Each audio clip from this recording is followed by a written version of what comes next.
আমার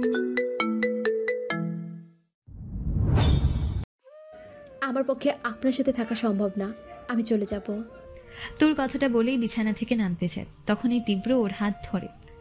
তোর রাগী চোখে তাকিয়ে ওর হাত ছাড়িয়ে নিতে চায়, কিন্তু তীব্র ছাড়ে না, বরং গম্ভীর কণ্ঠে বলে, তুমি মানো বা না মানো, তুমি আমার ওয়াইফ। আর এটা ভুলেছ কিভাবে? তুমি আমার সন্তানের মা হতে চলেছ। কথাটা শুনেই তোর শান্ত হয়ে যায়। তারপর কিছুক্ষণ ভেবে শান্ত কণ্ঠে তীব্রকে বলে, এর আগে তো এত ভালোবাসা ছিল না, সব বুঝি বাচ্চার জন্য। বাচ্চা আছে বলে আমাকে আপনার সাথে থাকতে হবে। এখন দেখি নিজের বাচ্চাই শত্রু হয়ে গেল। তাহলে এক কাজ করি, এই শত্রুটা কি শেষ করে দিই। কথাটা বলে অদ্ভুত এক ভাব প্রকাশ করলো তুর। তুরের কথাটা যেন তীব্রের বুকে গিয়ে বিঁধল।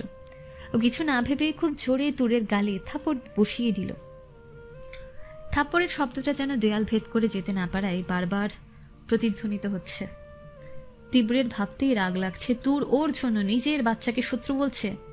তোর গালে হাত দিয়ে করুণ চোখে তীব্রের দিকে তাকালো, তারপরেও তীব্রকে অবাক করে দিয়ে হেসে দিল।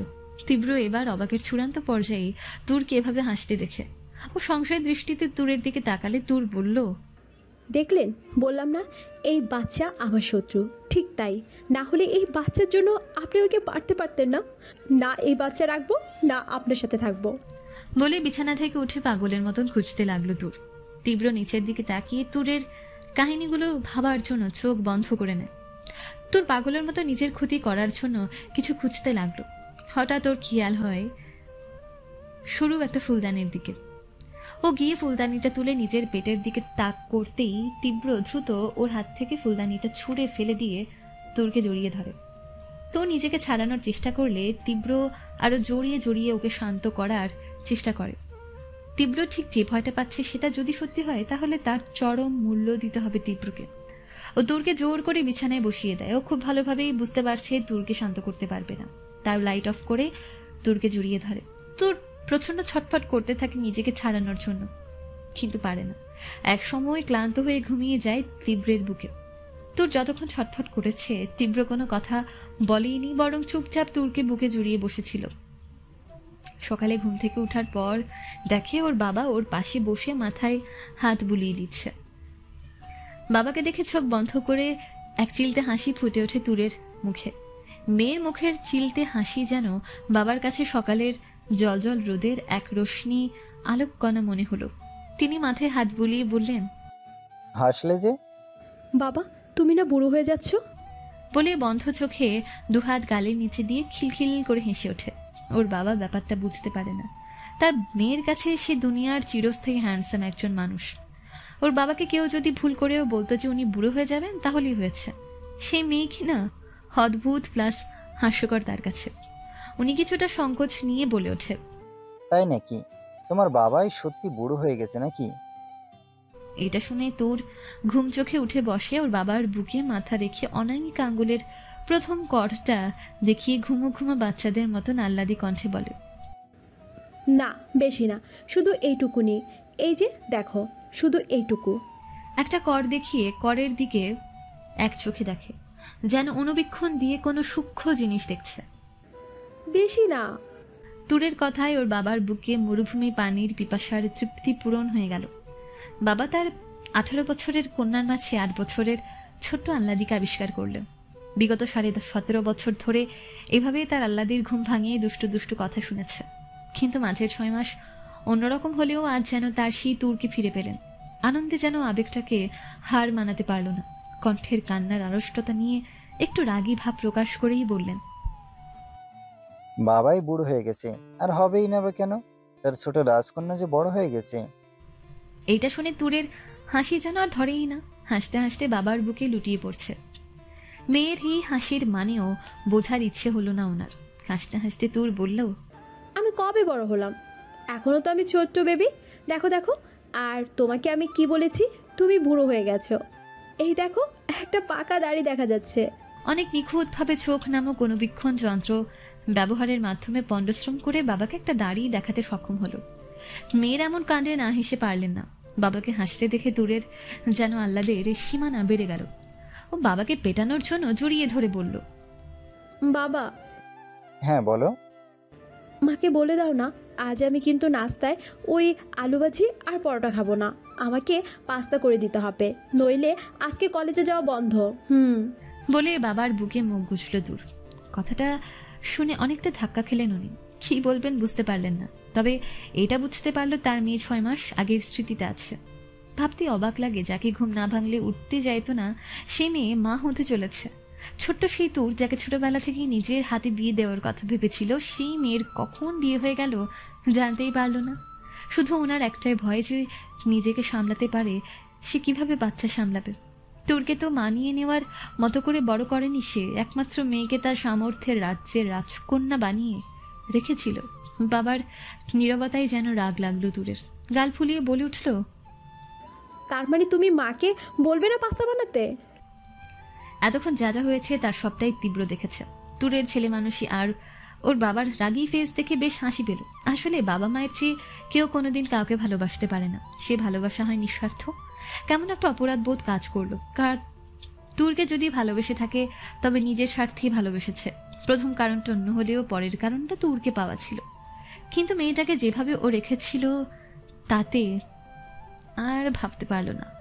তুর রাগ করে ওর বাবার বুক থেকে মাথা তুলে ওর বাবার বাহু ছাকিয়ে ও বাবাই ও বাবাই বলতেই থমকে যায়। তুরের চোখে থাকা ঘুমটা নিমিষেই হারিয়ে যায়। ও একদম স্থির হয়ে নিচের দিকে তাকায়। এতক্ষণ পর ওর বর্তমান সময়ের আভাস হয়েছে। এতক্ষণ বাবার রাজকন্যা ভেবেছে নিজেকে, কিন্তু এখন বুঝতে পারছে বাবার রাজ্যের রাজকন্যাকে অন্য এক দেশের রাজা চুরি করে নিজের বন্দিনী করে রেখেছে। সেখানে সে রানী হয়ে নয়, বরং রাজার গণিকা রূপে ছিল, যদিও তার রানীত্বের আড়ালে। কারণ রানী তো জানতই না রাজা তাকে বন্ধ দরজায় গণিকা করে রাখলেও দরজার বাইরে সে তার সাম্রাজ্যে রানী ছিল। কিন্তু এই রানীর জীবন তো দাসী অপেক্ষা জঘন্য ছিল, তা কি করে ভুলবেও। এতক্ষণ পর তীব্রকে খেয়াল করে মুহূর্তে ও সুখের সাম্রাজ্যে কালো মেঘের ছায়া নেমে এলো। তীব্রকে রাক্ষস রাজ্যের সে অত্যাচারী রাজা মনে হতে লাগলো। তখনই মনে পড়ল এই রাক্ষস রাজ্যের সন্তান ওর গর্ভে, তার মানে সেও একজন রাক্ষসী হবে, যার জন্য ওকে আরো কষ্ট পেত। ও চিৎকার করে ওর বাবাকে জড়িয়ে ধরে কান্না শুরু করলো। ঘটনার আকস্মিকতায় কেউ কিছু বুঝল না। তীব্র দ্রুত গিয়ে তুরের পিঠে হাত রাখতে ও তীব্রকে ছিটকে ফেলে দিল। তুরের এমন বিহেভে ওর বাবাও অবাক। তুর চিৎকার করে বাবাকে একটা কথাই বলেছে, বাবা আমাকে বাঁচাও, না হলে আমাকে নিয়ে যাবে, আমি যেতে চাই না, আমাকে বাঁচাও। মেয়ের কথার আগামাথা খুঁজে পেল না। তীব্রের ব্যাপারটা বুঝতে বাকি রইল না। ও তুরের থেকে সরে আসতে চাইলেই তুর পাগলের মতন বিছানায় সব বালিশ কম্বল ছুঁড়ে মারতে থাকে, আর মুখে সে এক কথা, যাবো না আমি আপনার সাথে, থাকবো না কারো বন্দিনী হয়ে, চলে যান, চলে যান আপনি। প্রচন্ড চিৎকার করে কথাগুলো বলেছে তুর। তুরকে ওর বাবাও সামলাতে পারছে না। তুর নিজেকে সামলাতে না পেরে নিজের মাথার চুল ছিঁড়তে শুরু করেছে। তীব্র সেখান থেকে তুরকে এই অবস্থায় রেখে যাওয়ার সুযোগও পাচ্ছে না। তখনই তুর আবার বলে, ও বুঝেছি, পেটের এই রাক্ষসের জন্য যাচ্ছেন না তাই না? তাহলে আশেপাশের কিছু খোঁজার চেষ্টা করলো। ওপাশে কিছু একটা দিকে নজর পড়তেই তীব্র সেদিকে নজর দিল। পিলে চমকে উঠল, সুচালো একটা শোপিস। তুর বিছানা থেকে নেমে সেদিকে যেতেই তীব্র দ্রুত ওকে আটকালো, কিন্তু কোনো মতেই যেন তুরের শক্তির সাথে পেরে উঠল না। এত শক্তি মেয়েটার শরীরে কিভাবে এলো ও বুঝল না। তুরের বাবা মেয়েকে এতটা হাইপার দেখে এক প্রকার কেঁদে দিল। যে কান্নায় চোখে পানি আসে কিন্তু শব্দ হয় না। তীব্র দ্রুত ওর বাবাকে তুরকে ধরতে পারে। তুরের বাবা যথাসম্ভব মেয়েকে স্নেহের মাধ্যমে শান্ত করার চেষ্টা করে। বাবার স্নেহে তুর শান্ত স্থির হতে চাইলেও তীব্রের সামনে থাকা ওর মনকে শান্ত হতে দিল না। পাগলামি আরো বেড়ে গেল। তোর বাবাকে ছাড়িয়ে নিতে তীব্র জোর করে ওকে জড়িয়ে ধরে ওর শরীরে ইঞ্জেকশন পুশ করে। ইঞ্জেকশন পুশ করার কয়েক মুহূর্তেই তোর নিস্তেজ হয়ে পড়েছে। তীব্র কোলে করে ওকে বিছানায় শুয়ে দেয়। ওর বাবা দ্রুত ওর কাছে গিয়ে বেশ ঝাঁঝালো কণ্ঠে বলে ওঠে, কি করেছো তুমি ওর সাথে, যার কারণে ও নিজের সন্তানকে পর্যন্ত নিজের শত্রু ভাবতে শুরু করেছে? নিজের সন্তানকে খুন করার জন্য মরিয়া হয়ে উঠেছে, অথচ এটা ভুলে গেছে তাতে ও বাঁচবে না। কথাগুলো বলেই কেঁদে উঠলেন তিনি। তীব্রের কিছু বলার ভাষা নেই।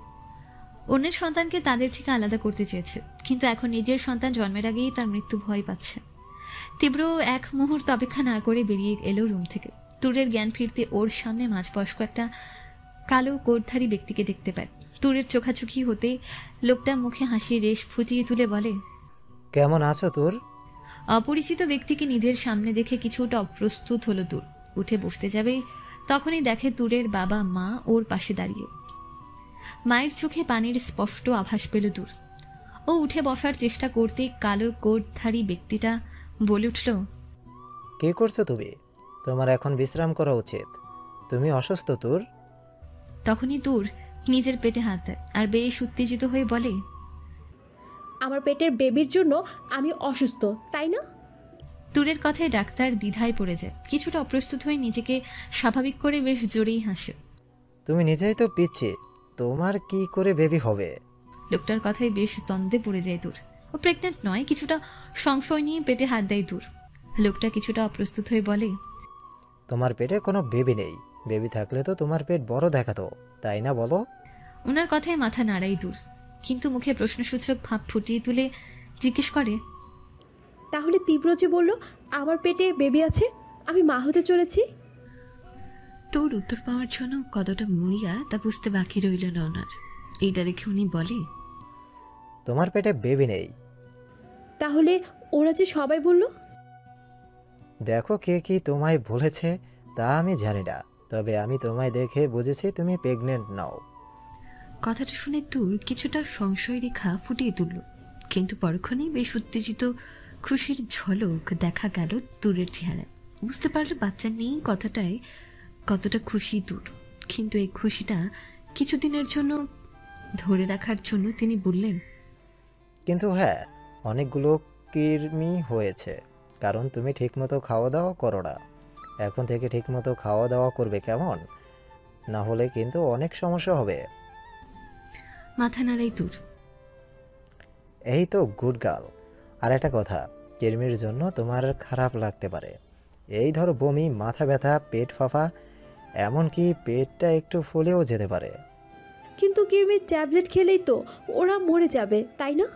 জিজ্ঞাসু দৃষ্টিতে ডাক্তারের দিকে তাকাতেই তিনি স্মিত হাসি দিয়ে বলে, আসলে তোমার পেটের কৃমি অনেক বেশি বেড়ে গেছে, নাড় জড়িয়ে গেছে, আর এই জন্য সবার মনে হয়েছে তুমি প্রেগনেন্ট।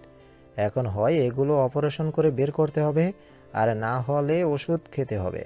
আর তুমি তো জানো তাতে সময় লাগবে। এবার তুমি বলো কিভাবে কৃমি বের করতে চাও? ও ওষুধ? হ্যাঁ, ওষুধ। ভয়ার্ত কণ্ঠে বলে উঠল তুর। তা শুনে লোকটা হাসল। এই তো গুড গার্ল, তোমার যাবতীয় মেডিসিন দিয়ে যাচ্ছি। তোমার মা সময় মতো খাইয়ে দিবে কেমন? আর একটা কথা, কোনো রকম দৌড়ঝাঁপ করবে না, তাতে পেটের কৃমি বেরিয়ে আসতে পারে নাক মুখ দিয়ে। কতদিন লাগবে? একটু বেশি সময় লাগবে। আচ্ছা, তাহলে আমি আজ যাই। আর হ্যাঁ, যদি খারাপ লাগে তবে আমাকে ফোন করো। মাথা নাড়াই তুর। লোকটা আরো কিছু ইনস্ট্রাকশনস দিয়ে বেরিয়ে এলো তুরের রুম থেকে। তুর এখনও নিজের বাড়িতে আছে। ইঞ্জেকশনটা দিয়ে তীব্র ওকে এখানে নিয়ে আসে, কারণ ওই বাড়িতে তীব্রের কথা মনে আসতেই ও পাগলামি করবে। তীব্র এতক্ষণ বাইরে দাঁড়িয়ে সব কথা শুনেছে। উনি বের হতেই তীব্র ওনার হাত ধরে কৃতজ্ঞতা প্রকাশ করে। থ্যাঙ্কস স্যার, ব্যাপারটা এভাবে হ্যান্ডেল করার জন্য। ইটস ওকে, এটা আমার কাজ। তবে তুমি এটা বুঝতে পারছো তুর, যদি কোনোভাবে প্রেগনেন্সির ব্যাপারে নিয়ে ডেসপারেট হয়ে যায় তাহলে সেটা তুর আর বেবির জন্য বিপজ্জনক। অ্যাজ আ ডাক্তার তুমি খুব ভালো করেই বুঝতে পারছো। মাথা নাড়ি তীব্র। এটা দেখে তিনি বলে ওঠে, আমি জানি না তীব্র তোমার সাথে মেয়েটার কি হয়েছে যার কারণে ও মেন্টালি সিক হয়ে গেছে, তবে এটা বুঝতে পারছি এমন কিছু যা ও মেনে নিতে পারে রে। জানি না তোমার মতো ছেলেকে পেয়ে এমনটার কারণ, তবে এটা জানি মেয়েটা খুব বেশি আঘাত পেয়েছে। তীব্র কিছু বলতে যাবে তার আগেই উনি বললেন, ওর সাথে তোমার কি হয়েছে তা না হয় নাই জানলাম, তবে একটা কথা খুব ভালোভাবেই বুঝতে পেরেছি, তুরের প্রেগনেন্সির অনাকাঙ্ক্ষিত নয়। তুমি একজন ডক্টর, আর তুরের ফিজিক্যাল কন্ডিশন দেখে বুঝলাম তুমি বাচ্চাটা ইচ্ছে করেই নিচ্ছ। হ্যাঁ, আমি ইচ্ছে করে বেবিটা নিয়েছি, কিন্তু তোর মেন্টালি এতটা দুর্বল হয়ে পড়বে তার ধারণা আমার ছিল না। তা আমি বুঝতে পেরেছি, তোর অন্য কারণে মানসিকভাবে ভেঙে পড়েছে, আর তার ইফেক্ট প্রেগনেন্সির উপর পড়েছে। তবে একটা কথা মনে রেখো, ও যদি বেশি হাইপার হয়ে যায় তাহলে মিসক্যারেজ হওয়ার চান্স আছে। কথাটা শুনে তীব্রের বুক কেঁপে ওঠে। সবই তো বুঝলাম, কিন্তু এটা বুঝলাম না তুমি এত তাড়াতাড়ি কেন ভেবে নিতে চাইছো। দেখো, এটা বলার একটাই কারণ, তা হচ্ছে তোর মানসিক এবং শারীরিকভাবে পুরোপুরি স্টেবল নয়। আর হ্যাঁ, বলতে পারো তুমি সব দিক ভেবেই নিয়েছো, কিন্তু এত তাড়াহুড়োর কী ছিল? তোরের বয়স তো একেবারেই কম। আমাকে যদি সাজেস্ট করতে বলতে, তবে আমি বলতাম ওকে এখন বিয়ে না করতে। সে যাই হোক, এখন তা বলে লাভ নেই। তীব্র নিশ্চুপ। তুমি অন্যভাবে নিও না, তুমি নিজেই ভেবে দেখো, এখানে যদি তোর না হয়ে অন্য কেউ হতো, তাহলে আমি এটাই বলতাম যাতে বেবিটা না নেওয়া হয়, কারণ পেশেন্ট মানসিকভাবে সক্ষম না। এখন না হলে ওকে সামলানো যাবে, কিন্তু কিছুদিন পর যখন ওর মা হওয়ার লক্ষণ প্রকাশ পাবে, তখন পারবে সামলাতে? পারবো, আমাকে পারতেই হবে। আমি আমার বেবি আর তোর দুজনকে চাই, আর সেটা যে কোনো মূল্যে। তুমি একজন ডক্টর, তাই তোমাকে বোঝানোর মতো আমার কিছু থাকতে পারে না। নিজের স্ত্রী সন্তানের খেয়াল রেখো, তবে তার সামনে যেও না। জি। তাচ্ছিলের হাসি দেয় তীব্র। তিনিও তাচ্ছিলের হাসিটাই হাসে। তারপর ওনাকে বাইরের গাড়ি পর্যন্ত দিয়ে আসে। উনি গাড়ি তুলতে যাবে, তখনই তীব্র বলে, স্যার, কিছু বলবে? প্রেগনেন্সির ব্যাপার যেন বাইরের কেউ না জানে। তীব্রের কথায় একটু অবাক হলেন, কিন্তু পরে চোখের ইশারায় বুঝিয়ে দিলেন ঠিক আছে, তিনি কাউকে বলবেন না। স্বস্তির নিঃশ্বাস ফেলে তীব্র। উনি চলে যেতেই তীব্র বাইরের সিঁড়িতে বসে পড়ে। এক পা মাটিতে বিছিয়ে আরেক পা উঠিয়ে তাতে হাত রেখে সিঁড়ির গায়ে আঙ্গুল দিয়ে কিছু আঁকার চেষ্টা করে, কিন্তু অদৃশ্য কিছু যখন সিঁড়ির গায়ে আঁকতে ব্যর্থ, তখন বেশ রেগে হাতটা দিয়ে সিঁড়িতে আঘাত করে। প্রচণ্ড ব্যথা পাই তাতে, তাই হালকা ছেড়ে হাতটা ডলে। একটা দীর্ঘশ্বাস বেরিয়ে আসে ভেতর থেকে। দুপুরের রোদ প্রচণ্ডভাবে লাগছে বাইরের সিঁড়িতে বসে থাকা তীব্রের গায়ে। ও জোরে জোরে শ্বাস নিয়ে জিহ্বার অগ্রভাগ দিয়ে নিজের নিজ ঠোঁটটা ভিজিয়ে নেয়। তারপর মাথার ঠিক উপরে থাকা সূর্যের দিকে তাকায়, কিন্তু সূর্যের বোধ হয় তাকে দেখার অনুমতি দিতে নারাজ, তাই বেশি দৃষ্টি রাখতে পারল না সূর্যের দিকে। তীব্র বুঝল সূর্য তারও প্রতি সহানুভূতি দেখাতে চায় না, হয়তো সমুদ্র তীরে বলা তাচ্ছিল বেশি গায়ে মাখিয়ে ফেলেছে। সূর্য বুঝতে পেরেছে কোনো কিছুকে বেশি শক্ত করে ধরতে চাইলে তা হাত ফসলে বেরিয়ে যায়। নিজের ক্ষেত্রে তাই করেছে, ও দূরকে বেশি জোরে আঁকড়ে রাখতে হারিয়ে ফেলতে ধরেছে। তবে একটা জিনিস বুঝল, সূর্য এত শক্তিশালী হওয়ার পর কেন অহংকার করে না। কারণ তীব্র বুঝতে না পারলেও সূর্য বুঝতে পেরেছে জোর দিয়ে কোনো কাজ হাসিল করা যায় না। তীব্র দুহাত দিয়ে নিজের চুলগুলো পেছনে নিয়ে হাত দিয়ে মুখটা মুছল। তারপর তুরের আর নিজের অতীতটা ভাবার চেষ্টা করে। তুরের সাথে রেজিস্ট্রির পর 1 মাস পর ও এজন্যই তুরকে বিয়ের কথা বলেছিল, কারণ ওর একটা বেবি চায়। ওর সাথে তুরের সম্পর্ক এমন পর্যায়ে গিয়েছিল যাতে তুর যে ওকে ছেড়ে যেতে পারে তার ধারণাও ও আগে থেকেই অনুমান করে নিয়েছিল। তুরকে বন্ধনহীনভাবে বাঁধার জন্য আর নিজের প্রয়োজনে বেবিটা চেয়েছিল, তাই বেবিটা অনাকাঙ্ক্ষিত নয়। এজন্য কোর্টে যখন তুর মাথা ঘুরে পড়ে গিয়েছিল, তখন কোনো রূপ টেস্ট ছাড়াই অনুমান নির্ভর হয়েই তীব্র ওর প্রেগনেন্সির কথা বলেছিল। 90% সিউরিটি ছিল তুরের প্রেগনেন্সি নিয়ে, কিন্তু তার মধ্যে তুর যে বাচ্চা অ্যাবর্টের কথা বলবে ভাবেনি তীব্র। আর তাই কোর্টের থেকে ছাড়া পাওয়ার জন্য ও ওই কথাগুলো বলেছিল। ভেবেছিল তুর আগে কান্নাকাটি করে হলেও ওকে মেনে নিতে পারবে, কিন্তু এটা ভুলে গিয়েছিল তুর মানসিকভাবে দুর্বল। আর তার উপর তীব্রের বলা কথায় কোর্ট থেকে ছাড়া পাওয়াটা মানতে পারেনি তুর। তীব্র এমনভাবে ওর নরক তুল্য কষ্টকে বায়না বলবে তা মেনে নিতে পারেনি ওর দুর্বল হৃদয়। কারণ সবার কাছে ভাগ্য বলে নিছক মেনে নেওয়া হলেও সেটা মানতে পারেনি তুর, কারণ এই জঘন্য মজাটা ওর সাথেই করা হয়েছিল, যার জন্য ওর ভালো মন্দের কোনো খেয়ালই নেই। ও তীব্রের থেকে নিজেকে বাঁচাতে চায়, কিন্তু ওর অবচেতন মন এটা বুঝিয়েছে তীব্র এই বাচ্চার জন্যই ওকে ছাড়ছে না। তাই বাচ্চাটাকে মারতে চাইছে, কিন্তু বাচ্চা মারতে যাওয়ার জন্য যে নিজেকে আঘাত করেছে তা বুঝতে পারছে না। বাচ্চাটা যে ওর সেটাও মানা ওর জন্য পসিবল নয়। কিছুদিনের জন্য হলেও তুরকে শান্ত করতে পারবে, আর এখন যদি তুরকে বোঝানোর চেষ্টা করে তাহলে হিতে বিপরীত হবে। তবে তীব্রের ভয় একটা জায়গায়, যখন তুর সত্যিটা জানতে পারবে তখন কি করবে। আর তুরের পাগলামি যে দিন দিন বাড়বে তা বলার অপেক্ষা রাখে না। বেবিটা দুনিয়ায় আদৌ সুস্থভাবে আনতে পারবে কিছুই যেন মাথায় খেলছে না। বড্ড অসহায় লাগছে নিজেকে। এভাবে কেটে যায় 3 মাস। এই 3 মাসে তীব্র তুরের সামনে যায়নি, এমনকি তীব্র নামে কেউ আছে সেটা কেউ তুরকে মনে করিয়ে দেয়নি। তীব্র 3 মাসে দূর থেকেই তুরকে দেখেছে, প্রয়োজনীয় সব কিছুই তুরের কাছে পৌঁছে দিয়েছে তীব্র। তুর যেন কিছু বুঝতে না পারে তার সব দিকেই খেয়াল রেখেছে তীব্র। তুরকে চোখে চোখে রাখার জন্য তোয়া ওর সাথেই থাকে। তুর এই 3 মাসে এমনিতেই ক্ষণিকের জন্য উত্তেজিত হয়নি, শুধুমাত্র তীব্রের কথা মনে হলেই ওকে সামলানো দায়ী হয়ে পড়তো। সবকিছু স্বাভাবিক ছিল। তোর তীব্রের সাথে কাটানো স্মৃতিগুলো একটু একটু করে ভুলতে বসেছিল, নিজের স্বাভাবিক লাইফের দিকেই এগিয়ে গিয়েছিল। কিন্তু কথাই আছে না, সত্যিকে বেশি দিন লুকিয়ে রাখা যায় না। আর হলোই তাই। একটা মেয়ের থেকে কিভাবে লুকিয়ে রাখবে সে মা হতে চলেছে? তোরের বেলায় তা ব্যতিক্রম হলো না। 3 মাসের মাথায় নিজের শারীরিক কন্ডিশন দেখে বুঝতে পারলো যে ও প্রেগন্যান্ট।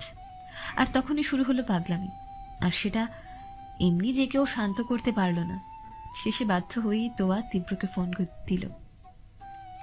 তীব্র ফোন পেয়ে আর এক মুহূর্ত সময় নষ্ট করলো না, ছুটে গেল তুরের কাছে।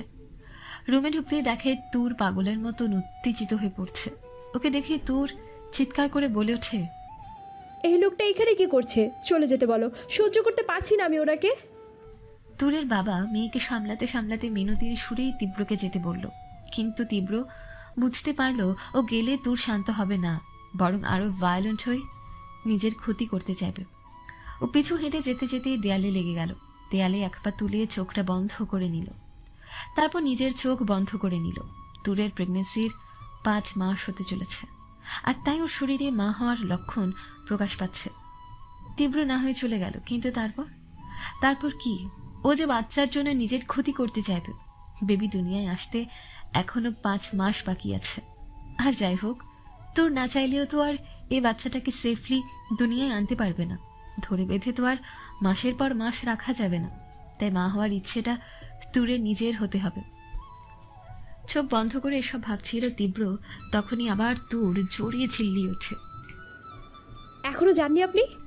তুরকে ধরে রাখা যাচ্ছে না। তুরের বাবা মিনতি করেই তীব্রকে যেতে বলে, কিন্তু তীব্র না গিয়ে পাথরের ন্যায় নিচের দিকে তাকিয়ে থাকে। তুরের মা বেশ ঝাঝালো কণ্ঠে বলল, যা করেছো তাতেও কি তোমার মন ভরেনি? এখন কি আমার মেয়েটাকে প্রাণী মারতে চাইছো? অনেক করেছো, এবার যাও। তোয়া তীব্রের কাছে যায়, গিয়ে অস্থির হয়ে তীব্রকে বলে, প্লিজ আপনি এখন যান, দেখতেই তো পাচ্ছেন ওর কি অবস্থা, প্লিজ চলে। ওর কথা শেষ হবার আগেই তীব্র শান্ত গলায় বলল, তুমি আঙ্কেল আর আন্টিকে নিয়ে বাইরে বেরিয়ে যাও, আমার তুরের সাথে কথা বলতে চাই। তীব্রের কথায় তোয়া বেশ অবাক। তুর ওকে দেখতে চাইছে না, আর ও কিনা তুরের সাথে কথা বলতে চাইছে। আপনি কি বলছেন? তোরা আপনার সাথে কথা বলতে চাইছে না, আর আপনি? প্লিজ যাও। তোয়া যেতে চাইলেও ওর বাবা মা নারাজ, তারা যেতে চাইছে না। তখনই তীব্র হাত জোর করে ওদের কাছেই মিনতি করে, প্লিজ কিছুক্ষণের জন্য হলে আমাকে ওর সাথে কথা বলতে দিন, আমার দরকার ওর সাথে কথা বলার। তোর যেমন আপনাদের মেয়ে, আপনাদের সন্তান, ওর ভিতরে যে বের উঠছে সেও আমার সন্তান, প্লিজ। কথাটা তুরের মা বাবার মনে আঘাত করলো। ওনারা চাইছিলেন না তুর এই বাচ্চার জন্ম দিক, কিন্তু একটা প্রাণের হত্যা করতে চায় না। আর যে আসছে সে তুরের অংশ, যদিও তুর সেটা বুঝতে পারছে না, কিন্তু তারা তো অবুঝ না। আর এখন তীব্র ওনার মেয়েদের ক্ষতি করবে না, সে ভরসাটুকু তীব্র জোগাড় করতে পেরেছে। তাই ওনারা না যাওয়া সত্ত্বেও বাইরে চলে গেল। ওরা বাইরে যাওয়ার মাত্রই তীব্র দরজা বন্ধ করে তুরের দিকে তাকালো। তুর রাগে ফুসছে। তীব্র ধীর পায়ে ওর দিকে এগোতেই তুর হাঁটু দিয়ে হেঁটে বিছানায় থেকে নেমে আসতে চাই নিচে, কিন্তু নিচে নামার আগেই তীব্র ওর সামনে দাঁড়ায়। নিজের সামনে তীব্রকে দেখে ও সামনে থেকে ওকে সরাতে চায়, কিন্তু তীব্র ওর দিকে তাকিয়ে শান্তভাবে দাঁড়িয়ে আছে। তুরের রাগ বেড়েছে, আর ও সর্বশক্তি দিয়ে তীব্রের বুকে অসংখ্য কিল ঘুষি মারতে লাগলো। তীব্র হাত মুঠোই করে ঠোঁট কামড়ে নিজেকে শান্ত করার চেষ্টা করে। তুর মারতে মারতে এক পর্যায়ে ক্লান্ত হয়ে গেলে তীব্র ওর হাত ধরে নেয়, কিন্তু তবুও হার মানে না। হাঁপাতে হাঁপাতে বলে, ছাড়ুন আমাকে। তীব্র আর কিছু না বলে ওকে জড়িয়ে ধরে। তুরের হাতগুলোর পিছে তীব্র আটকে রেখেছে, যা ক্রমাগত ছাড়া পাওয়ার চেষ্টা করছে। হঠাৎ করে তীব্র লাইটের সুইচ অফ করে দেয়। ব্যাপারটা দেখে তুর ঘাবড়ে গেল। তুর আরও মরিয়া হয়ে পড়ল ছাড়া পাওয়ার জন্য, কিন্তু তীব্র ওকে ছাড়লো না, বরং তুরের হাত ছেড়ে এক হাত দিয়ে ওকে শক্ত করে জড়িয়ে বাম হাত দিয়ে ঘাড়ের চুল সরিয়ে কানের নিচে গলায় গভীরভাবে একটা কিস করে। তীব্রের থেকে ছাড়া না পাওয়াতে ওর পিঠ ইচ্ছে মতো খামচাতে শুরু করে, কিন্তু তাতে তীব্র কোনো রিয়াক্ট করে না। এটা দেখে তুর একসময় ক্লান্ত হয়ে পড়ে। তীব্র যখন বুঝতে পারে তুর ক্লান্ত হয়ে গেছে, তখনও তুরের ঘাড় থেকে ঠোঁট সরিয়ে বিছানার পাশে থাকা টেবিল লাইটটায় জ্বালায়। কিছুটা আলো ছড়িয়েছে। তীব্র নিজের বুক থেকে ক্লান্ত তুরের মুখটা তুলে তীব্র আলতো করে ওর চোখে ঠোঁট বুলায়। তুর এবার নরম সুরে অনেকটা অভিমানী কণ্ঠে কেঁদে উঠে বলল, আপনাকে আমি যেতে বলেছি না? আমি গেলে তুমি শান্তি পাবে তোর? কই, আমি তো দেখিনি। আমার থাকাতেও তুমি শান্তি পাও না, আর আমি চলে গেলেও পাও না। তাহলে অশান্তি না হয় আমার সাথে থেকেই পাও। আপনার কোনো কিছুই আমার ভালো লাগে না, ছাড়ুন আমাকে। আমাকে পছন্দ করো না কেন? কারণ আপনি একটা খারাপ লোক, আপনি সবসময় কষ্ট দেন আমাকে। আমি খারাপ লোক, তাই তুমি আমার সাথে থাকতে চাও না, তাই না? হুম। তুরের কথায় একটা দীর্ঘশ্বাস বেরিয়ে আসে তীব্রের ভেতর থেকে। ও তুরকে কোলে তুলে বিছানায় পা নামিয়ে বসে, নিজেও হাঁটু গেড়ে মেঝেতে বসে। তারপর ওর হাত ধরে তুরের চোখে চোখ রাখে, শান্তভাবে বলে, আমি জানি তোর, আমি দুনিয়ার সবচেয়ে খারাপ মানুষ, কিন্তু তুমি জানো সবচেয়ে ভালো মানুষকে? তীব্রের কথায় বুঝতে পারে ওর দিকে মনোযোগী হয়েছে। তীব্র ছলো ছলো চোখে বলে, একজন মা দুনিয়ার সবচেয়ে ভালো মানুষ, কারণ তার সন্তান যতই খারাপ হোক না কেন, সে কোনোদিন তার সন্তানকে ছেড়ে দিতে পারে না। তোর শান্ত চোখে ওর দিকে তাকিয়ে আছে। তীব্র আবার বলে, এই যে আমি তোমার কাছে এতটা খারাপ, কিন্তু তুমি যদি জানতে পারো আমার মা আমাকে কষ্ট দিয়েছে, তুমি কি তখন আমাকে বকবে নাকি আমার মাকে? আপনার মাকে। কেন? কারণ সন্তান যতই খারাপ হোক, মা কখনো তাকে ছেড়ে যায় না। এইটা শুনে তীব্র এক হাত দিয়ে ওর হাত দুটো ধরে আরেক হাত দিয়ে তুরের গাল স্পর্শ করে বলে, তাহলে তুমি কেন নিজেকে খারাপ মা বানাচ্ছ? এই যে তোমার পেটে যে আছে। তুরের হাত ছেড়ে ওর পেট স্পর্শ করে। সে আমার সন্তান। তীব্রের কথায় পিলে চমকে ওঠে ওর। তারপর অবাক চোখে তীব্রের দিকে তাকিয়ে নিচের পেটেই হাতে, পরে আবার তীব্রের দিকে তাকায়। তুর ইশারায় বোঝানোর চেষ্টা করে পেটে কি ওর বাচ্চা। তীব্র মাথা নেড়ে সম্মতি জানে। ওর গলায় কান্নার ছাপ স্পষ্ট। তোমার পেটে যে আছে সে আমার অংশ হলেও তার মা তুমি। তুমি বলো, একজনের শাস্তি আরেকজনকে দেওয়া কি ঠিক? মাথা নাড়াই তুর। তাহলে তুমি কেন আমার শাস্তি তোমার সন্তানকে দিচ্ছ? তুমি কি কেন মারতে চাইছ? তুমি বলো, তোমার যদি একটা বেবি হয়, তখন যদি তোয়াকে মেরে ফেলতে চায়, তুমি কি সমর্থন করবে? মাথা নাড়াই তুর। জানো তো, মা ছাড়া সন্তান অনেক কষ্টে বেড়ে ওঠে, বড্ড কষ্টে। তুর চুপ। তীব্র তুরের কোলে মাথা রাখে। জানো তো, তোমার পেটে ছোট্ট একটা রাজকুমারী আছে, খুবই ছোট্ট একটা মেয়ে। গল্প যেরকম হয় সেরকম। তুমি যদি এইভাবে পাগলামি করো, তাহলে হয়তো দুনিয়া আসতে পারবে না। তখন তোমার মেয়ে তোমাকে বলবে তুমি তাকে মেরে ফেলেছ। সেটা কি তুমি মানতে পারবে? মাথা নাড়াই তুর। তাহলে কেন তোমার মেয়েকে মারতে চাইছো? আমি আমার মেয়েকে মারতে চেয়েছি। বেশ অবাক হয়ে। হ্যাঁ তোর, তুমি আমার অংশ ভেবে যাকে মারতে চাইছো সে তোমার সন্তান, তুমি তার মা। শুধু আমি ওর বাবা বলে ওকে মারা কি ঠিক হবে? মাথা নাড়াই তুর। বুঝতে পারে। তাহলে এমন পাগলামি করো না তোর, প্লিজ।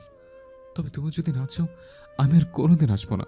তবুও তোমার কথা শেষ হবার আগেই তুর বোকার মতন হেসে বলে, সত্যি আমার মেয়ে হবে তীব্র, ছোট্ট একটা মেয়ে। তুরের চোখ খুশিতে চকচক করছে। তীব্র বুঝতে পারলো মেয়ের কথাটা শুনে তুর এমন করছে। কি হলো বলুন না, আমার মেয়ে হবে, খুব কিউট, একদম পুতুলের মতো। আলতো হাসি তীব্র। হুম। ওর উত্তরে তুরের খুশি বোধ হয় আর ধরে না। ও নিচের দিকে তাকিয়ে এটুকু বলি আওড়ায় ওর মেয়ে হবে, কিন্তু আবার কিছু একটা ভেবে রাগ উঠতে থাকে। আমার যদি মেয়ে হয় তাহলে তো আপনি ওকে আমার থেকে নিয়ে যাবেন, তাই না? আর আমাকে আপনার সাথে আবার থাকতে হবে, বন্দি করে রাখবেন আমাকে। কথাটা শুনে তীব্রের বুকে ছ্যাদ করে ওঠে, তবু ও নিজেকে সামলে নেয়। তারপর তুরের মাথায় হাত রেখে বলে, এই তোমাকে ছুঁয়ে প্রমিস করছি, তোমাকে কোনোদিন আর নিজের জন্য চাইবো না, কোনোদিন তোমার সামনে হাজবেন্ডের দাবি করবো না। এমনকি বেবি হওয়ার পর তুমি যেতে বললে তোমার লাইফ থেকে সারা জীবনের জন্য চলে যাব। কোনোদিন তীব্র স্বামীর দাবি করবে না তোমার কাছে। সত্যি প্রমিস করছেন চলে যাবেন? তীব্র অপরাধীর দৃষ্টিতে ওর দিকে তাকিয়ে ছোট করে উচ্চারণ করে। এটা দেখে তুরের মুখে হাসি ফুটে ওঠে। আজ যেন অনেক দিন পর ও খুশি হয়েছে, আর দুটোই তীব্রের জন্য। প্রথমত ওর মেয়ের জন্য, আর দ্বিতীয়ত তীব্র ওকে ছেড়ে দেবে সেই জন্য। তুরকে খুশি দেখে তীব্র দীর্ঘশ্বাস ফেলে। এতদিন পর হলেও ও তুরের মুখে হাসি ফোটাতে পেরেছে। ও তুরের কপালে একটা চুমু দেয়, তারপর বেরিয়ে আসে রুম থেকে। ও রুম থেকে বেরিয়ে আসতেই ওর বাবা মা ছুটে আসে। তীব্র নিজের মুখে কাঠ হাসি দিয়েই ওনাদের বলে, কিছুটা হলেও পৌঁছাতে পেরেছে, বাকিটা আপনাদের দেখতে হবে। ও হয়তো বাচ্চার জন্য আর পাগলামি করবে না। ওনারা কিছু বলতে যাবে তার আগেই তীব্র ছুটে গেল। প্রকৃতির নিয়মেই সময় প্রবাহমান, আর সময়ের সাথে মানুষের ধারাও বাঁক নেয় বিভিন্ন মোড়ে। যেখানে তীব্র একদিন মিথ্যে ভালোবাসার ফুল ফোটাতে চেয়েছিল তুরের মনে, আজ সেই তীব্র ছটফট করছে তুরের ভালোবাসা আপন করে পাওয়ার জন্য। কিন্তু কোথাও এক ফোঁটা ভালোবাসার ছোঁয়া নেই। ভালোবাসা একটা ঘরের মতো হয়, বালু দিয়ে তা বানানো যায় না। তার জন্য বিশ্বাস নামের সিমেন্টের প্রলেপ দরকার হয়। তীব্রের এখন তুরকে আর তার বেবিকে চায়। আর ওদিকে তোর দিন গুনছে নিজের মেয়ের দুনিয়াতে আসার। সেই সাথে এটাও ভাবছে যে ওর মেয়ে আসলে তীব্রের কথা অনুযায়ী চলে যাবে তুরের লাইফ থেকে। কি অদ্ভুত দুজনের চাওয়া। এভাবেই কেটে গেছে 5 মাস। তুরের ডেলিভারির ডেট সামনে, তবে তীব্র এখনো তুরের কাছে আসতে পারেনি। তীব্র দূর থেকেই ওকে দেখে চলে যায়। ভেবেছে হয়তো তুর সময়ের সাথে সাথে সব মেনে নেবে, কিন্তু তা হয়নি। তুরের চাওয়া ওর মেয়ে হলেও সেখানে তীব্রের জায়গা হয়নি। বড্ড বেশি বিরক্ত লাগে সব। বাবা হওয়ার আনন্দটাও যেন দূর থেকেই পূরণ করতে হচ্ছে। চাইলে যেন ছুঁয়ে দেখতে পারে না, কারণ তুরের কাছে গেলেও অন্যভাবে ব্যাপারটা নিয়ে খেপে যায়। মেন্টালিটির দিক দিয়ে দিন দিন তুর আরও অবুঝ হয়ে যাচ্ছে। তীব্রের প্রতি তিক্ততা আর প্রেগনেন্সির সময় হরমোনাল চেঞ্জের জন্য দায়ী। তবে একটা ব্যাপারে তীব্র ভয় আছে। এরপর হঠাৎ একদিন সন্ধ্যার দিকে তুরের ব্যথা ওঠে। তীব্রকে খবর দিলে ও দ্রুত ওকে হসপিটালাইজডের ব্যবস্থা করে। কিন্তু তখনই ঘটে বিপত্তি, কারণ অন্যান্য ডক্টর তুরকে সিজার করার কথা বললেও তীব্র তাতে না জানে। কেন করছিস? তুষা, ভুলে যাস না আমি একজন ডক্টর, আর যেখানে প্রেগনেন্সি নিয়ে তেমন কোনো কমপ্লিকেশন নেই সেখানে কোনো মানে হয় না। কিন্তু ওর কষ্ট হবে। ক্ষণিকের কষ্টে কিচ্ছু হবে না। আল্লাহ মেয়েদের সে ক্ষমতা দিয়েছে, আর যদি সত্যি ক্রিটিক্যাল সিচুয়েশন হয় তখন হয় ভেবে দেখব। তুষা কথা বলতে পারল না। তীব্র বাইরে দাঁড়িয়ে আছে। সব কিছু ঠিক ছিল, কিন্তু শেষ মুহূর্তে যদি কিছু হয় সে ভেবেও শঙ্কিত। ভয়ের মুহূর্তে কেটে গিয়ে বাচ্চার কান্নার আওয়াজ শোনা যায়। তুষা বেবিকে নিয়ে বাইরে আসে হাসি মুখে। তীব্র বেবিকে কোলে নিয়ে আনন্দে কেঁদেই দেয়। খুশিতেও কিছু বলতে যাবে, কিন্তু সেটা গলায় আটকে গেছে। তবে আনন্দের বহিঃপ্রকাশ ওর কান্নাতে ভেসে আসছে। তখনই তুষা বলে ওঠে, কংগ্রাটস, আপনি বাবা হয়ে গেছেন। তোর কেমন আছো? রিল্যাক্স, ও ভালো আছে। জ্ঞান হারিয়েছে, একটু বাদেই ফিরবে। থ্যাংক গড, সবকিছু ঠিক রাখার জন্য। তার চেয়েও বেশি ধন্যবাদ এই জন্য আল্লাহ তোকে এত কিউট একটা ছেলে দিয়েছে তার জন্য। সব কথা ভালো লাগলেও শেষ কথাই তীব্র থমকে যায়। ছেলে মানে? আরে বোকা, ছেলে মানে বুঝিস না? তুই ছেলের বাপ হয়েছিস। মুহূর্তে তীব্রের অদ্ভুত এক ভয় কাজ করলো। জানে না কেন সবকিছু ঠিক থেকেও যেন ঠিক লাগলো না। ও তুষার দিকে তাকিয়ে মলিন হাসি দিল। তখনই তুষা বেবিকে নিয়ে বলল, মায়ের থেকে বেবিকে বেশিক্ষণ দূরে রাখা ঠিক নয়। তুষা চলে যেতে ধরলে তীব্র ডাকে, তুষার ছেলে নাকি মেয়ে সেটা তোরকে বলিস না? কেন? না এমনি। আচ্ছা, কিন্তু তুই বাইরে কেন? ভিতরে আয়। তারপরও তীব্রকে টেনে ভেতরে ঢোকায়। কিছুক্ষণ বাদেই তুরের জ্ঞান ফেরে। ও নিজের মেয়ের জন্য পাগল হয়ে যায়। তোয়ালে মোড়ানো ছেলেটাকে ওর কোলে দিলে ও আনন্দে গদগদ হয়ে ওঠে। তারপর তুষার কথায় ফিডারিং করে। তবে তীব্রের কেন জানি না ছেলের কথা তুরকে বলতে ভয় লাগছে। সেদিনের মতন সবটা ঠিকই থাকে। তীব্র সবসময় বেবিকে তুরের কাছে রাখলেও এমনভাবে রাখে যেন ওর বেবিকে নড়াচড়া করতে না হয়। তুরের বাবা মা তুরকে বলতে চেয়েছে ওর ছেলে হয়েছে, কিন্তু তীব্র নিষেধ করেছে। বেবিকে শুধু ফিডারিং করার সময় তুরের কোলে দেয়, বাকিটা সময় নিজের কাছে আর খুব সাবধানেই তুরের কাছে রাখে। এভাবেই কেটে গেল 1 সপ্তাহ। তুর আগের চেয়ে সুস্থ। যেহেতু নর্মাল ডেলিভারি রিকভার দ্রুত হয়েছে, তোর তো নিজের মেয়ের নাম করণেই ব্যস্ত। সেদিন তীব্র একটা কাজে বাইরে গেছে, বিশেষত ওর কেবিনে বাইরের কেউ অ্যালাউড না। তোর ঘুমাচ্ছিল, ওর বেবি ঘুম ভেঙে কান্না করে ওঠে আর বিপত্তি বাঁধে। তখন একজন নার্স এসে বেবিকে কোলে নিতেই তুরের ঘুম ভেঙে যায়। তখন ওই নার্স বলে, নিন আপনার ছেলেকে ফিডারিং করান। কথা শুনে তুর হাসি মুখে জবাব দিল, আপনার ভুল হচ্ছে, ও মেয়ে, ছেলে নয়। ওর কথায় নার্স অবাক হয়ে বলল, আমার ভুল হচ্ছে না, আপনার ছেলেই হয়েছে। কথাটা শুনে রেগে যায় দূর। কি বাজে কথা বলছেন, বললাম তো আমার ছেলে নয়, মেয়ে হয়েছে। আপনার আমার কথা বিশ্বাস হচ্ছে? তাহলে নিজেই দেখে নিন। বেবিকে তুরের কোলে দিতেই তুর কেঁপে ওঠে। ও বেবিকে বিছানায় রেখেই নিচে নেমে যায়। এই বেবি আমার নয়, আমার তো মেয়ে হয়েছিল। আপনি ভুল ভাবছেন, আপনার কোনো মেয়ে হয়নি। তার মানে সবই মিথ্যে বললো? আমার কোনো বেবি হয়নি নাকি আমার মেয়েকে চুরি করে নিয়ে গেছে? এই ছেলে আমার না। আপনি শান্ত হন, আমার কথাটা শুনুন। তখনই তুরের মা আর তো আসে। ওদের দেখে তুর ওদের কাছে ছুটে যায়। মা, কোথায় আমার মেয়ে? আমার ছেলে না, আমার মেয়ে। এই ছেলে আমার না। তোয়া বিছানায় বেবিকে দেখে ছুটে কোলে নেয় আর তোর নিজের মেয়েকে খোঁজায় ব্যস্ত হয়ে পড়ে। কেবিনের বাইরে গিয়ে চেঁচামেচি করে সব একসাথে করে ফেলে। কি হয়েছে সেটা দেখার জন্য সবাই ভিড় করেছে। তখনই তুরের মা, বাবা, অরুণ আর তুষা কেউ ওকে সামলাতে পারছে না। তীব্র কেবিনে গেলে তোয়া ওকে সবটা বলে। তীব্র বাইরে তুরের কাছে যেতেই, আপনি এসেছেন, আপনি বলেছিলেন না আমার মেয়ে হবে? আমি তো আমার মেয়েকে চেয়েছিলাম, তাই না? কোথায় আমার মেয়ে? তোর শান্ত হও, আমার কথা শোনো। আপনি মিথ্যে বলছেন, তাই না? আর এই জন্যই অন্য কারো ছেলে আমার ছেলে বলেছেন। তোর আমি আর কিছু বলার আগে সেখানে করিডোর ভর্তি মানুষের সামনে তীব্রের গালে থাপ্পড় দিয়ে বসল তুর। মুহূর্তে চারিপাশের পরিবেশ থমকে গেল। তোর এমনটা করবে সেটা হয়তো সবার ধারণার বাইরে। তীব্র নিচে তাকিয়ে কিছুটা সময়ই থেমে গেল। তুরের বাবার যেন মেয়েরই বেপরোয়া ভাবটা নিতে পারলেন না। তিনি তুরকে নিজের দিকে ফিরিয়ে থাপ্পড় মারতে ধরলেই তুর তীব্রকে জড়িয়ে ধরে ওর বুকে মুখ লুকায় আর তীব্র তুরকে আড়াল করে নেয়। ওর বাবা তীব্রের থেকে ছাড়াতে চাইলেও ও না করে। তারপর ওর মাথায় হাত বুলাতে থাকে, ইশারায় সবাইকে চলে যেতে বলে।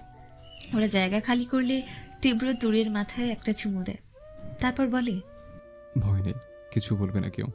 তুর ওর বুক থেকে মুখ উঠায়, জড়িয়ে ধরা অবস্থায় কঠোর গলায় জিজ্ঞেস করে, আমার মেয়ে কই? তোর আমাদের মেয়ে নয়, আল্লাহ আমাদের ছেলে দিয়েছেন। কথাটা শুনেই তুর ওকে ছাড়িয়ে নেয়। আবার মিথ্যে? এতদিন যে মেয়ের জন্য বসেছিলাম তার নামে আবার মিথ্যে? তুর তীব্রের কথা না শুনিয়ে চলে গেল। ওর সিদ্ধান্ত অটল। ও ধারণা এটা ওর সন্তান নয়, আর তাই ওকে কোলে পর্যন্ত নিচ্ছে না। সবাই বিবিকে খাওয়ানোর রাগারাগি করলেও তুর তাতে না করছে। আমি ঠিক এই ভয়টাই পাচ্ছিলাম, এই জন্যই আমি চাইনি তোর মা হোক। এখন কি করব? তুমি ভালো করেই জানো। কিন্তু আমার ধারণা মতে তোর পোস্টপার্টাম সাইকোসিস মানসিক রোগে আক্রান্ত হয়েছে। তীব্র চুপ। দেখো তীব্র, বাচ্চা জন্মের সময় হঠাৎ হরমোন নিঃসরণ, নিজের কোনো মানসিক স্বাস্থ্য সমস্যা থাকলে, বিশেষ করে বাইপোলার ডিসঅর্ডার বা সিজোফ্রেনিয়ার রোগী হয়ে থাকলে, বাচ্চা প্রসবের সময় কোনো ভীতিকর পরিস্থিতি সম্মুখীন হতে থাকলে, আশানুরূপ বাচ্চা না হওয়া, যে কোনো কারণ রোগটি হয়। আর তোরের ব্যাপারটাই যা বলা যায়, তোর যেহেতু আগে থেকেই মানসিক সমস্যা ছিল, তাছাড়া বাচ্চাটা আশানুরূপ হয়নি, মানে মেয়ের পরিবর্তে ছেলে, তাই বলা যায় এখন তোরের এই জন্যই পোস্টপার্টাম সাইকোলজিস্ট হয়েছে। এখন কি করব? তোমার আর কিছুই করার নেই। 1000 জনে 1 থেকে 2 জনের এই রোগটি হয়। আর তুমি জানো এই রোগ হলে মা তার সন্তানের জন্য কতটা মারাত্মক হতে পারে। আর দিন দিন রোগটা আরও ভয়ঙ্কর হবে। তোর নিজের ফ্যাস্টেশনে এসে বেবির ক্ষতি করতেও দ্বিধা করবে না। এখন তোমার একটাই কাজ, তোরকে যত সম্ভব বেবির থেকে দূরে রাখা। আর অবশ্যই যে কোনোভাবে তুরকে দিয়ে বেবিকে ফিডারিং করানো। Okay sir. রুমে এসে দেখে তুর কোনোভাবেই বেবিকে ফিডারিং করাতে রাজি হচ্ছে না। তীব্র কি করবে কিচ্ছু ভেবে পেল না। এদিকে তোয়া প্রচণ্ড রেগে গেছে। ও গিয়ে বেবিকে ফিডারিং করাতে বললে তুর বলে উঠল, আমি আরেকজনের বেবি কেন খাওয়াবো? কারণ ওর মা মরে গেছে। দুধের শিশু একটু খাইয়ে বাঁচলে তার মান কমে যাবে। প্রচণ্ড রেগেই বলল কথাগুলো। এর প্রেক্ষিতে তুর আর কিছু বলল না। নে খাওয়া, যদি না খাওয়াস তাহলে আর কি কোথাও নিয়ে ফেলে আসবো। তুই আমাকে বলতি না মেয়েরা কিভাবে বাচ্চাকে ডাস্টবিনে ফেলে যায়, এই জন্য। ওর মা তো নেই, তুই ওকে খাওয়াতে পারার পরও যখন খাওয়াবি না আর কি করব, ফেলে দিয়ে আসি। কথাটা যেন তীব্রের হৃদয়কে কেটে বের করে দিয়ে গেল। নিজের বাচ্চার এমন কথা হয়তো কারোরই কাম্য নয়, এটাই শোনা বাকি ছিল। কিন্তু কিছু বলার নেই। আর যা পরিস্থিতি তার দায়ী ও নিজে, ওর কিচ্ছু করার নেই। নিজের বাচ্চার কাছেই অপরাধীও। ওর জন্যই ওর মা ওকে নিতে পারছে না, আর নিজের কানে সন্তান ফেলে দেওয়ার কথার প্রতিবাদ করতে পারছে না। তাই ও নীরবে বেরিয়ে এলো ওখান থেকে। কিরে, ফিডারিং করাবি নাকি? না। তোয়া একটু স্বস্তি নিয়ে তুরের কোলে দিল বেবিকে। তুর ওকে ফিডারিং করাতেই ও চুপ হয়ে গেল। কেটে গেছে 6 মাস। তুর নিজের বাড়িতে আছে। হাসপাতাল থেকে আসার পর তোয়া বেবিকে নিয়ে আসে। তুর ওকে খাওয়াই ঠিকই, কিন্তু আপন করে নিতে পারেনি। এমনটা নয় যে মায়াই পড়েনি, কিন্তু স্বাভাবিকভাবে আপন করতে পারেনি বেবিকে। কতবার যে ওর প্রতি ভায়োলেন্ট হয়ে গেছে তার ইয়াত্তা নাই। বেবিকে তোয়াই দেখেছে। তুরকে দোষ দিয়ে লাভ নেই, এটা হয়েছে অসুখের জন্য। তীব্র এতদিনে বুঝতে পেরেছে তুর ওকে মেনে নেবে না, পরন্তু তুরের কাছে থাকা মানে ওকে আরো অসুস্থ করে দেয়া। কারণ তুরের এতদিন কিছুটা হলেও স্বাভাবিক হওয়ার কথা, কিন্তু তা হয়নি, বরং দিনকে দিন সেটা বেড়ে চলেছে। কলিং বেল বাজতেই তোয়া দরজা খুলে দেয়। আপনি? বেবিকে দেখতে এসেছে, এখন আসবো? আসুন। ভেতরে ঢুকতেই তীব্র চারপাশ দেখে নেয়। তখনই তোয়া বলে, ভয় নেই, তোর ঘুমিয়েছে, আমি বেবিকে নিয়ে আসছি। স্বস্তির নিঃশ্বাস ফেলে তীব্র। তোয়া বেবিকে ওর কোলে দিয়ে বলে, নাম রাখবেন না? মলিন হেসে তীব্র মাথা নাড়ায়। তারপর বলে, এক গ্লাস পানি দিও তো। তোয়া পানি আনতে যেতে ধরলেই তীব্র ওকে পেছন থেকে ডাকে। কিছু বলবেন? অনেক ধন্যবাদ তোমাকে তোয়া, এভাবে তোর আর বেবির খেয়াল রাখার জন্য। ওর জন্য তুমি নিজের সংসারে দানের কাছে যেতে পারছো না। এই জন্য আমার চেয়ে বেশি খুশি তায়ান, আর এমনিতেও আমার কোনো সমস্যা নেই। তারপরও ভেতরে চলে যায় আর তীব্র দীর্ঘশ্বাস ছাড়ে। ভাইয়া, আপনার পানি। ফিরে এসে বেশ অবাক হয় তোয়া। তীব্র নেই, কই গেল? তোয়া ওদিকে মুড়তেই দেখে টেবিল একটা চিঠি। তোয়া ওটা নিয়ে পড়তেই দেখে তাতে লেখা, আমার ছেলে আর তোরকে দেখে রাখার জন্য তোমার আর দানের প্রতি কৃতজ্ঞতা। আমি ওকে নিয়ে চলে যাচ্ছি। ওর 6 মাস পূরণ হয়ে গেছে। মায়ের মতো করে হয়তো ওকে আমি বড় করতে পারবো না, কিন্তু নিজের পাপের জন্য শাস্তি তোরকে পেতে দিতে পারছি না। বাচ্চার জন্য ওর মেডিকেল ট্রিটমেন্ট হয়নি, তাই আমার আর আমার বেবির জন্য লাইফ আর বিষিয়ে দিতে চাচ্ছি না। রাগ করে যাচ্ছি না, ও নির্দোষ। যা হয়েছে তার জন্য আমি তাই নিচে চলে যাচ্ছি। এমনিতেই প্রমিস করেছিলাম, যদি বেবি হওয়ার পর ও না চায় তবে আমি চলে যাব। আর এটা বুঝতেই পারছি আমি থাকলেও কোনোদিন সুস্থ হবে না, তাই নিজের শাস্তি স্বরূপ চলে যাচ্ছি দেশ ছেড়ে। কোনোদিন আর ফেরা হবে না, কারণ আমি ফিরলে তোরকে ফেরত পেতে হবে আমার, যা আমি আর চাই না। শেষ অনুরোধ হিসেবে বলবো, ওকে দেখে রেখো। ওই সমস্ত চিকিৎসার ব্যবস্থা করে রেখে গেছে। জানি না সুস্থ হওয়ার পর ওর ছেলে আছে কিনা, জানবে কিনা, তবে ওকে বলো না, তাহলে ওর এটাই মনে হবে আমি ওকে ঠকিয়ে কষ্ট দেওয়ার জন্য ওর সন্তানকে আলাদা করেছি। আর অপরাধী হতে পারছি না। যদি না জানে তবে জানতে দিও না, কারণ আমার ছেলেও আর ফিরবে না। জানলে ওর কষ্ট হবে। ডিভোর্স পেপারে সাইন করে দিয়ে গেলাম। ইতি, ডক্টর রায়হান।